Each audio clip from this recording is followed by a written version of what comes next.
Greetings, human beings, and welcome back to Apartment 303, a podcast for community fans.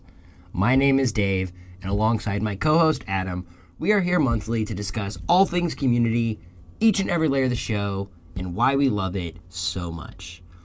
Adam is actually sitting out today's episode, but will be back next month for the conclusion of our 2-month Halloween arc, which starts right now.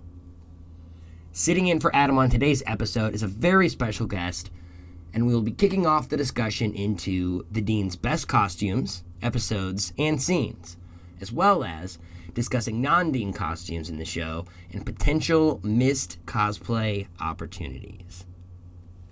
Joining us now in Apartment 303 is our friend Elyse at Princess Bilbo. Elyse, welcome to the show. So we've been wanting to have you on for some time, and I was waiting for the perfect moment. And now that we've finally gotten to doing a deep dive, not only on the Dean, but, you know, obviously it's hard to get too far into the Dean without talking about the amazing costumes and just flavor overall that he brings to the show and to the dynamic of the show.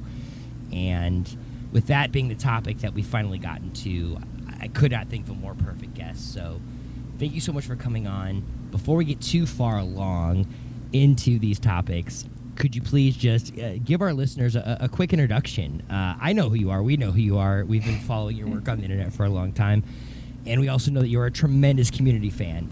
I'm a humongous fan, and I started watching from episode 1. Basically, I watched this soup, and Joel McHale was talking about this new show he was on called Community, and I decided to watch it.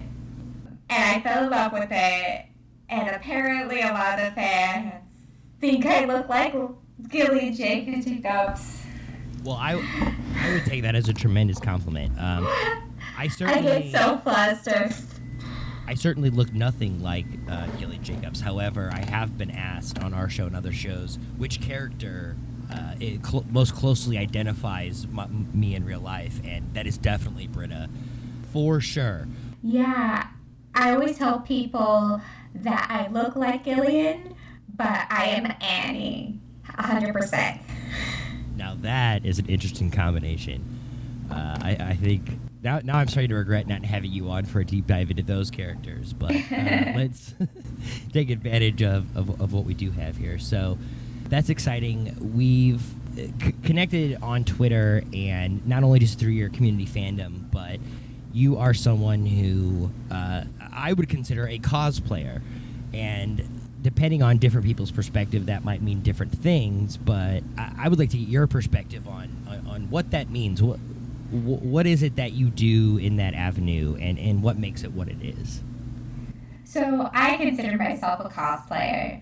I started cosplaying in 2005, but I started going to anime conventions in 2002. And I started cosplaying because I saw everybody else dressed up as all these characters I loved, and they just seemed to be having way more fun at these conventions than I was having, so I needed to join in. And in 2005, my brother and I cosplayed a brother and sister, and I basically been cosplaying since. I make my cosplays, I buy cosplays, I commission friends. I really think everything is cosplay. If you're dressing up like a character, if you have an outfit inspired by a character, all that is cosplay to me. It's all about expressing your love for a series, a character, or even a design you like. It doesn't matter how you express it. It's embodying that character, and that's all you need to do. That's actually a perfect segue. Literally the next question I had here written down for you is there, or what is, in your mind, the difference between cosplay and just wearing costumes or dressing up? And it sounds like for you, it's a pretty generous line. Yeah, cosplay is costume and play. So all you need is a costume and to play, to have fun. So that's all you need to cosplay. That's fantastic. So it sounds like everyone who just throws on a costume to have fun on Halloween is at least doing their annual cosplay then in your eyes. Yeah, exactly. Well, that's fantastic. I thought the bar was going to be a lot higher, so I could scratch out all the things I had to try to justify other things to you. That's fantastic. All right, so like I said, we are going to be spending the next 2 episodes, the next 2 months, from now leading up into Halloween, really getting into the Dean. You know, we've done some deep dives on the show before on Jeff and some of the secondary characters, but, I mean, at least from my perspective, it's hard not to consider the Dean the most important character on the show that is never actually a part of the Greendale 7, right? I think typically when people think of the main characters, they go straight to the study group. And in preparation for this episode and going back, I was actually really surprised at how many episodes, at least in the first few seasons, the Dean just does not appear in. Because in my mind, I think I kind of retcon him into every episode in my brain, even though he doesn't appear in a handful. But there's definitely a trajectory there and definitely a progression. But rather than going through things in a chronological manner, I think maybe a better approach for us today is to kind of just get into the superlatives. And I've got a lot of them here that I want to get to, so I'm just going to throw a few out and kind of see where you want to start, if that's cool. But I was hoping to get to his best costumes, which might also be interpreted as your favorite costumes that he wears.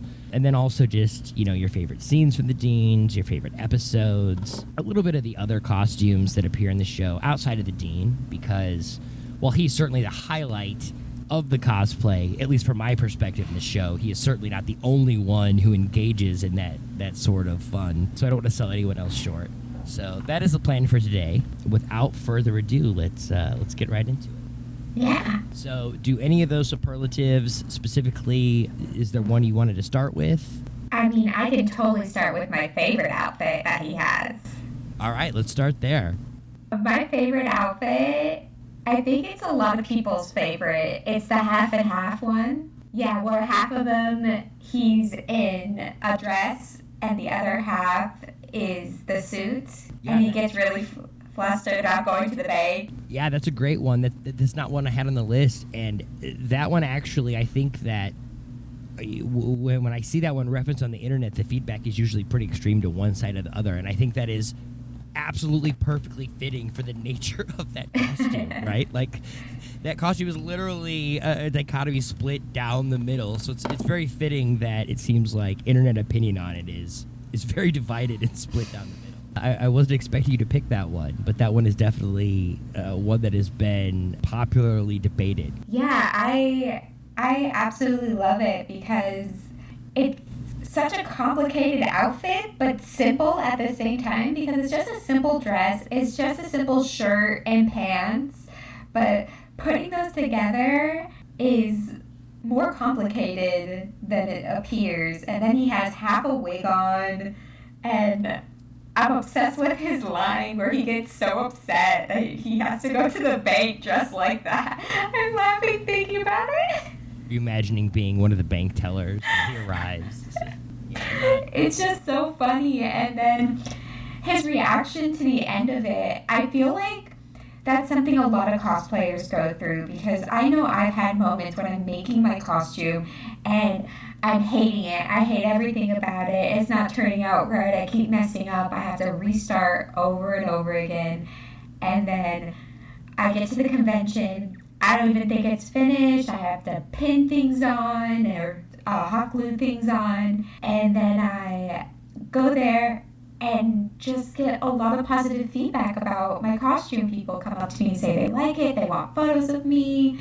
And then I get photos back and I'm just like, wait, I hated this, but now it looks really cool in this photo. Or, oh, all my friends said they really liked it and that I did a really good job putting this together. So I don't know, maybe it was also that feeling of I know what he's going through in this moment that really draws me to this costume. That's a really great point. I'm glad you brought that up because for all of the costumes that we see from him, and I don't have an official count yet. Hopefully by the end of the next episode, I'm going to have some hard data on this. But at least speaking subjectively, it seems like the standard operating procedure when the dean introduces a new costume or a scene in one is one of, through what you're describing, kind of the finished product, right? So this costume specifically is a rare chance where we get to see him kind of not 100% secure in his finished product, right? We're actually getting potentially an unfinished process. And, so it's really nice to hear you say that in this costume we get to see him not just being already fully committed, maybe there were some issues in his process, maybe he's not 100% committed, and not just because he's literally split 50-50 left to right. And I just think it's something that a lot of cosplayers, or honestly anybody creative, can completely understand, because when you're working on a project, you get that feeling of doubt, and you're like, imposter syndrome gets in your head, and you're just like, no, I hate it. And then you get all this positive feedback. So it's also kind of like a little inspiring just to keep going with it, because it turns out your hard work will be appreciated. Yeah, that's a really good point. And I feel like if there's one thing Community does, it shows an appreciation for the dean and for the costumes that he brings to the party, although that isn't necessarily reflected in the moment through the other characters in the scene, right? Which maybe that adds to the entire running gag, but it's definitely something that took some time to build up. In season 1, I think there were maybe 2-3 times where he was dressed up. Clearly, it was not an idea that had really been fully fleshed out yet. He was an important character. They had him oftentimes doing the cold open, doing the announcements. It really wasn't until later on in seasons 2 and 3 where he started popping into the study room, and the costumes really became a thing. But I did want to touch on the first couple before we get too far into the meat of, his peaking in the middle seasons. So in season 1, and feel free, either you or our friends on the internet here who might be listening to this, to correct us, but from what I can tell, the first time that he appears in costume is during season 1 Christmas, when he is non-denominational Great Father Winter, which is a pretty good costume, even though it doesn't get a lot of screen time. Yeah, I think you're right. I think that's the first time we see him in a costume, because I can't think of one before that. And when I was looking up the costumes, that was the first one I saw, and I think that's the first costume he wore. It's pretty thorough. I wish that we would have gotten a bigger look or a longer scene with him in that outfit. It almost looks like the Cookie Crisp wizard robe that they give Pierce later on in the series. Although I have to say, and feel free to disagree, but I think the dean pulls that whole ensemble off better than Pierce does. So. Oh, he pulls off everything better, except for one. I am on Team Shirley on the musical Cold Open with Jeff singing. With the fuchsia sparklies, right? Yeah, I'm Team Shirley. She looks better in the dress. She does look better in the dress. Having them wear the exact same outfit was a cheap laugh, but not a hollow one, because even as I rewatched the episode, all of these years later, I still laugh at that every time, even knowing he's about to, come in the exact same outfit, basically trying to Shirley. I remember in the Tumblr days, when the episode first aired, we had a GIF in the community fandom with him, and it says Academy Award winner, and then because Ken Jeong pops up as actual doctor, and it was just subtitles on that GIF. Yeah, no, that's a great thing, and obviously shows that while both of these people are tremendously talented and tremendously educated, they don't take themselves so seriously that they're above having the best kinds of fun, and that makes it really easy to love and appreciate them, at least from my perspective. So I am going to throw you a little bit of curveball here. I was maybe going to build up to this, but I'm glad you went straight to the exciting stuff. So I was going through all of these costumes, and there are so many good ones. And I think that maybe this isn't my favorite costume of his necessarily, but I think my favorite cosplay is in the episode Modern Movement, the one most people famously remember as the Kiss from a Rose episode, right? Mm-hmm. Not only is that scene in contention for one of his best scenes and one of his best episodes overall, but in that episode, he appears in two different sets of clothing, right? And at surface level, it seems like those might be two things that no one would consider cosplay, because they're both regular clothes from the Gap that, like, I don't know, regular people would wear. I don't know what that means, but the point I'm trying to get at is that, you know, we're so used to him being in these crazy, bombastic outfits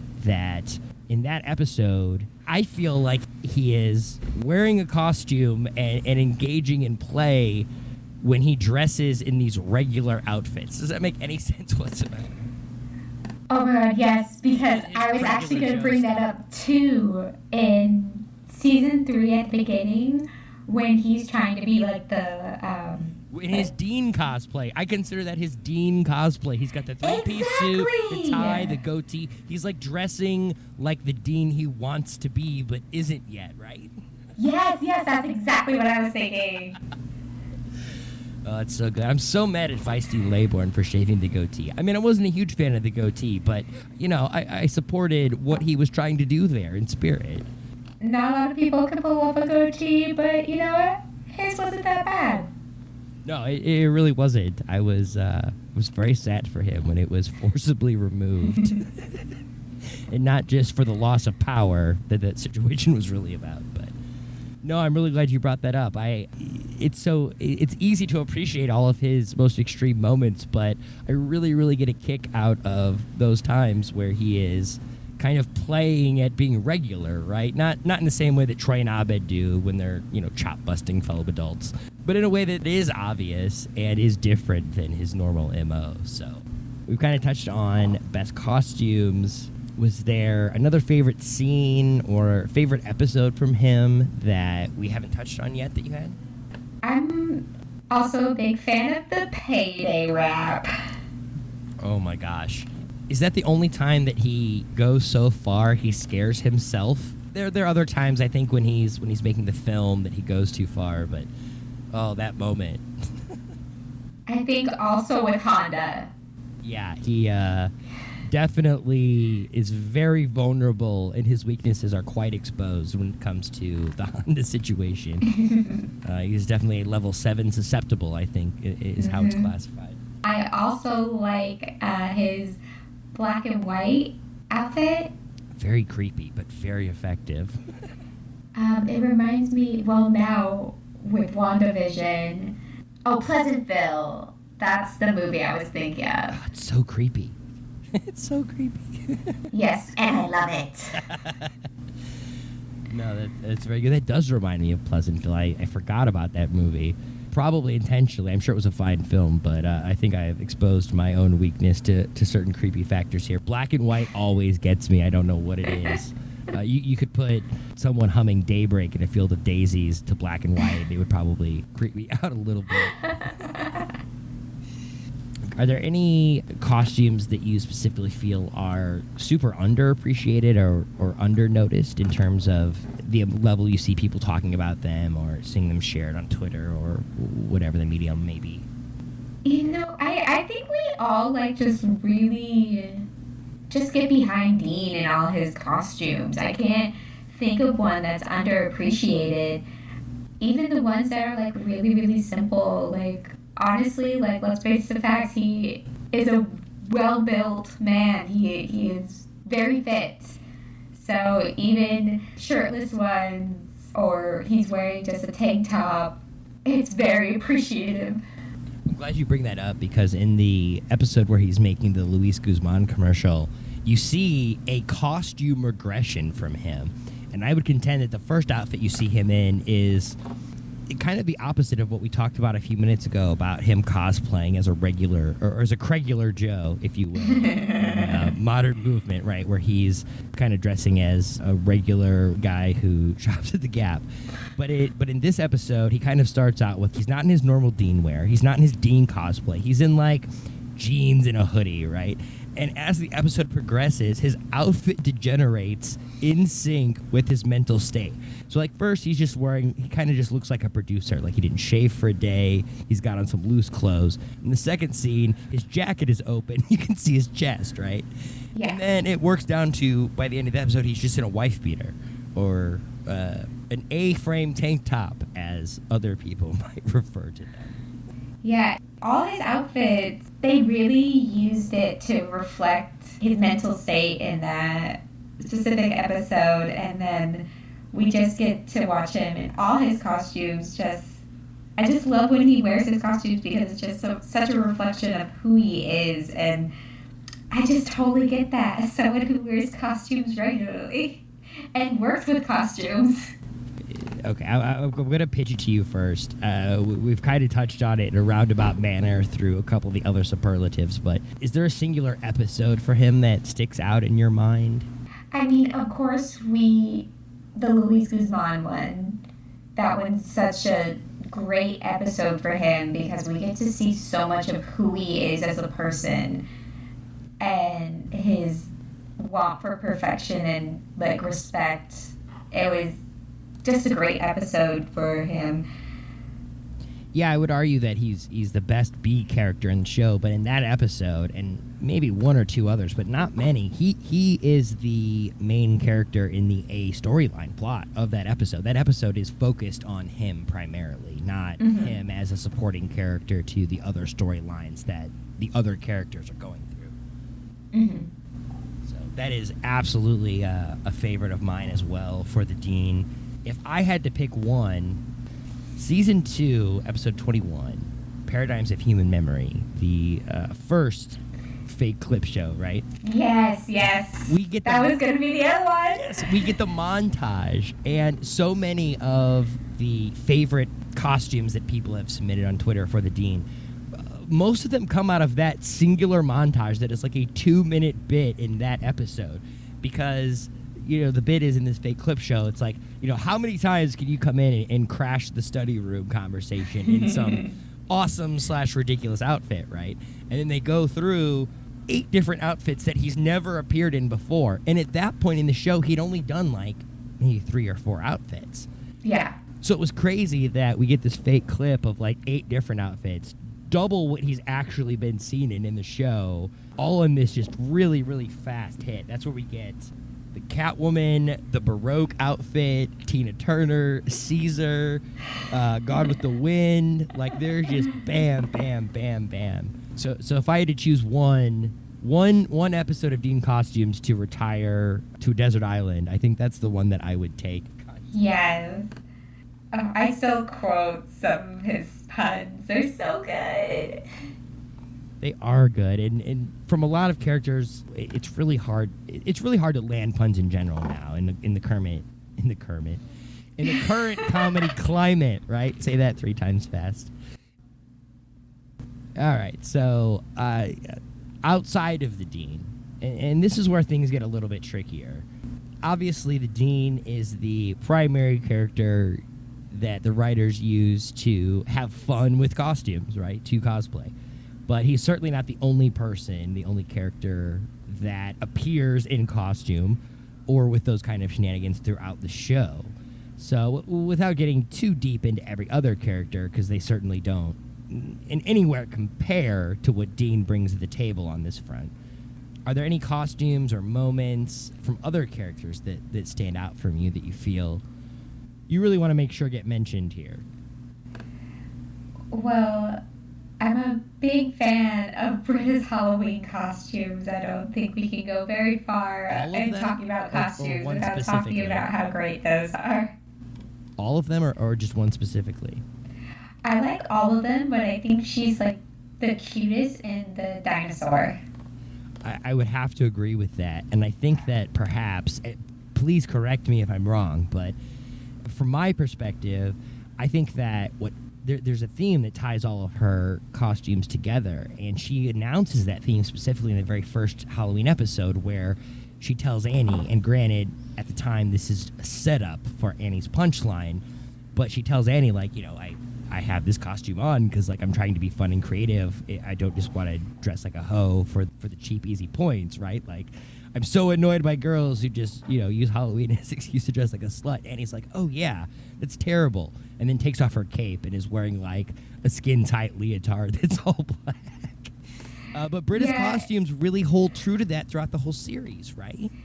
Yeah, they do, and she's just so cute in them, and I just feel like Gillian Jacobs had such a great time wearing them. She did. The entire premise of all of her costumes is to not have unnecessary sex appeal, and yet her genuine approach to those costumes leave her in a place that I find very attractive, and I think that is very admirable to be able to pull that off on both sides. It's a fine line to run. And I also enjoyed the fun they had with Shirley's costumes. And not knowing what they may or may not have been. Exactly. Which is so funny because I knew what they were, so it was funny watching everybody get them wrong. Okay. Except her Harry Potter one, all she needed was a scar, and then she would have been solid. And I feel like, and I'm guessing here, not speaking from experience, that is an effect that could probably be created through makeup, right? Oh yeah, just take an eyeliner pencil and draw a scar on your forehead, and then you're good to go. Okay, cool. Well, next time I Harry Potter cosplay, I'll try to keep that tip handy here. But no, even, I think it's season 2 where the joke is no one knows what her costume is, right? Because that's where she hooks up with Chang. But even in season 1, it's far into the episode. It's like, who is she? That's not the running joke that they verbalize in the show, but it was certainly a question that had crossed my mind. And I think that is true consistently with Shirley. I'm glad that you bring that up. Yeah, they're like, oh, she's Urkel. And then I do like Annie running in. Why is Urkel ripping the antenna off Professor Slater's car? Yes. Dean is the only one who understands who she is. That's so fantastic. The costume king himself knows who she is. And they don't spend any time on that. It's just straight to the chase. Like, no, he just knows. With everyone else, they do the whole dance of, like, showing the viewer that character doesn't know what costume she's trying to wear, right? So that is definitely a fantastic one. I'm gonna have to make sure I get Adam's opinion on this for our October follow-up here, but there was one other topic I wanted to get you on record on specifically before we let you go here, and I'm so grateful for you taking the time to spend with us today on these topics. But outside of the Dean and, you know, other characters and other cosplay, we just talked about Shirley, were there any missed opportunities that you noticed throughout the show? Like an episode where, you know, something popped up in your mind and was like, oh, this would have been a great chance for the Dean or whomever to embrace this sort of fun dressing up thing that they didn't take advantage of. You know, that's really hard because I just think that the creative team behind Community, the costuming, and the set designers, they constantly went above and beyond for this show, and I really, I feel like this is a cop-out answer, but I swear, I genuinely feel like they did such an amazing job on all the costumes all the time. Everything was on point. So I can't really think of a missed opportunity. I feel like everything was so good. That is 100% how I felt when I wrote down this question.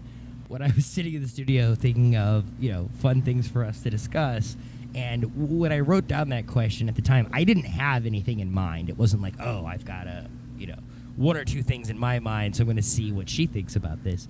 It was more of just, hey, I wonder. But when I was going back, in preparation for this episode, there was one episode of Community that really stuck out to me for this question, and I'm going to share that with you now. And it's in the episode Contemporary Impressionists, which is in season 3, where Abed basically is addicted to hiring actors to portray other actors, right? Yeah. And he gets in deep with French Stewart, who is this mob-style impressionist gangster. And in that episode, we see both versions of Michael Jackson. We see everyone in the study group not only just dressed up, but fully committing to playing a character for the sake of getting Abed out of trouble. And in that entire episode, the dean is not there. He's not in that plot. And I really would have loved to see who they would have had the dean be in that context. So while you didn't necessarily have a situation that stood out to you in terms of missed opportunities, now that I'm putting you on the spot without asking you to have prepared for this question, in that episode, had the dean been part of the group, are there any celebrities or anyone you think that would have necessarily been an ideal candidate or would have been a really good fit for the dean to embrace as a character in that episode? All I can think is fake Moby. Yes. He would have absolutely 100%. He would have passed. Really, had he not been so committed to being a good dean at a terrible college, he could have had a completely successful career as a Moby impersonator. I think that is hard to argue with, especially the way they reverse engineered that concept later in season 3 by actually bringing that in. So that is a very good one. I feel like he and Moby would be commonly mistaked for one another out of context. Before we let you totally off the hook here today, are there anything totally open-ended, scenes, episodes, costumes we haven't talked about that you want to make sure gets mentioned? I think one of my favorite episodes where like the costumes were amazing in general. Of course, the paintball episode, specifically A Fistful of Paintballs, has some of my favorite costumes. And then I also really, really love, because this is coming from the fact that I am more than willing to cosplay every version of Britta that I possibly can. If I have a face that looks like hers, I'm going to use that to the best of my ability. Sure, you can manipulate all the other factors, right? You're starting with the perfect base. Yeah. One thing I've always dreamed of cosplaying is actually her from the Floor is Lava episode. I know a lot of people want me to do her gothic look from the end of season 3, but I've always wanted to do Floor is Lava Britta with her hair. That looks so cool. My hair's already curly. Tell me more about this costume. So it's where she has like half of her hair on the side of her head pulled back, and it's like super curly hair, which works for me because I already have super curly natural hair. And she wears like the black outfit, and then I would just be quoting the Fight with Jeff where he's just like, knock knock, who's there? Floor. So not only would it be a fantastic costume for you to wear, it sounds like you would also enjoy and not have to stretch too far to really get in character as well. Yeah. That is fantastic. That is not one that I had written down. I'm so glad that you brought that up. But no, that is fantastic. I really, really appreciate your time and your perspective. Adam and I definitely could have shared our opinions on some of these costumes, but it's so much more valuable to have the perspective of someone who is consistently engaged in this universe. So thank you so much for coming on today and for being part of the show. We really appreciate your contributions. Yeah, thank you so much for having me. All right, that does it for today's episode. Please join us next month in October for part 2, the conclusion of Deaning and Halloweening. As always, Apartment 303 is available on Apple, YouTube, Spotify, or wherever you get your podcasts. For Adam and Elyse, This is Dave signing off. We will see you in the next episode of Apartment 303.